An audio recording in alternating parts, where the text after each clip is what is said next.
The petition process is legal. Public interest is high, but the path forward is shaped and constrained by law, policy, administration, and politics. Hello everyone and welcome back to the channel. Today's video focuses on a fast-moving and highly consequential development here in Alberta. One that has sparked excitement, controversy, and no small amount of confusion. As many of you already know, Alberta is now in the early stages of a citizen-initiated petition process that could lead to a province-wide referendum on Alberta's independence later this year. But since the process began, it has already encountered a series of both legal, financial, administrative, and political challenges.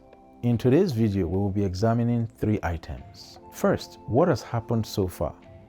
Why the process has proven far more complicated than many expected?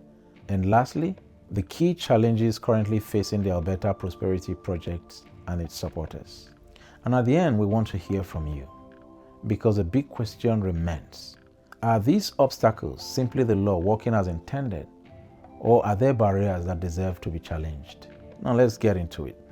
On January 2nd, the Chief Electoral Officer of Alberta officially approved a petition application filed by Mitch Sylvester, an Alberta resident and CEO of the Alberta Prosperity Project, often referred to as APP. This petition seeks to collect more than 177,000 valid signatures from eligible Alberta voters between now and May the 2nd. If the threshold is reached, the petition would be submitted to the Alberta government with a formal request to hold a referendum in the fall of this year on Alberta's independence. Since approval, town halls across Alberta has been standing room only, suggesting significant public interest. But enthusiasm alone does not overcome the structural hurdles built into the process. The first challenge comes directly from Alberta Citizen Initiative Act. Under the law, only an individual Albertan, not an organization, can file a petition application. This means the Alberta Prosperity Project itself was legally barred from filing. As a result, the petition had to be filed personally by Mitch Sylvester, even though APP is the organization most closely associated with the independence movement. This has already fueled confusion and skepticism among critics, despite the fact that this approach is exactly what the law requires.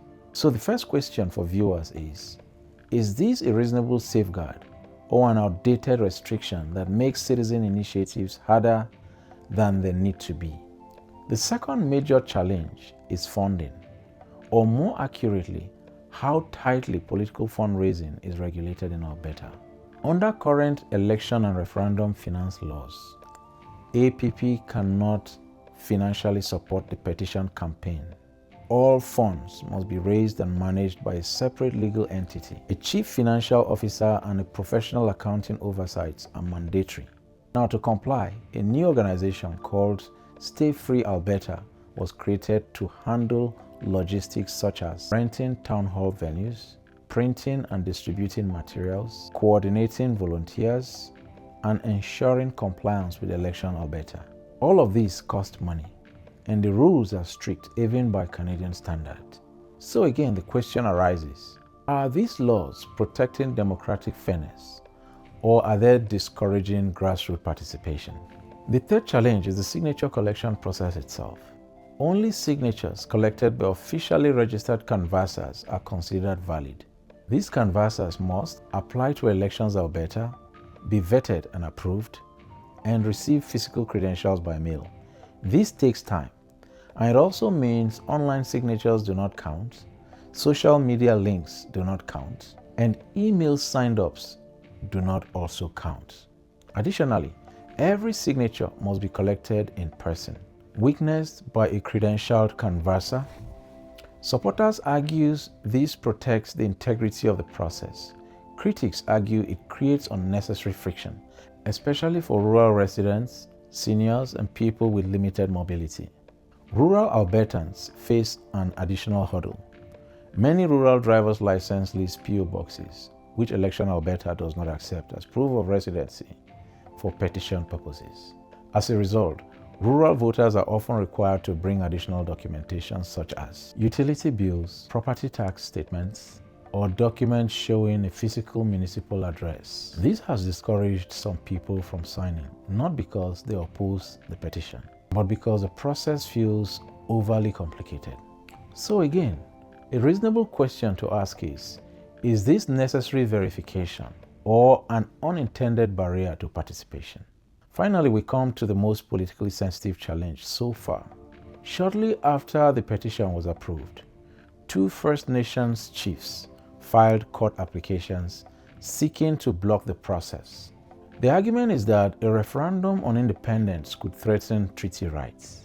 Supporters of the petition countered that treaty rights are constitutionally protected under Section 35 of the Constitution Act. A referendum itself does not alter treaties. Any future challenge will require negotiation and consent. They also note that First Nations members are eligible to sign the petition and vote in any referendum, just like any other Albertan. Critics, however, argue that the concern is not only legal, but also historical and political. This raises an important question for all Albertans. Is this a legitimate legal concern or a preemptive political effort to stop the conversation before it begins? So here is where things stand. The petition process is legal. Public interest is high, but the path forward is shaped and constrained by law, policy, administration, and politics. Whether you support independence, oppose it, or remain undecided, this process raises deeper questions about how democratic participation works in Alberta, whether our laws encourage or restrict citizen-led initiatives, and how different communities envision Alberta's future. Now, we want to hear from you. Do you think these challenges are reasonable safeguards, or do they reveal flaws in the system that need reform? Let us know your thoughts in the comments below. If you found this video informative or engaging, please like, share, and subscribe to the channel. Your support really helps keep this conversation going. Thanks for watching, and we'll see you in the next video.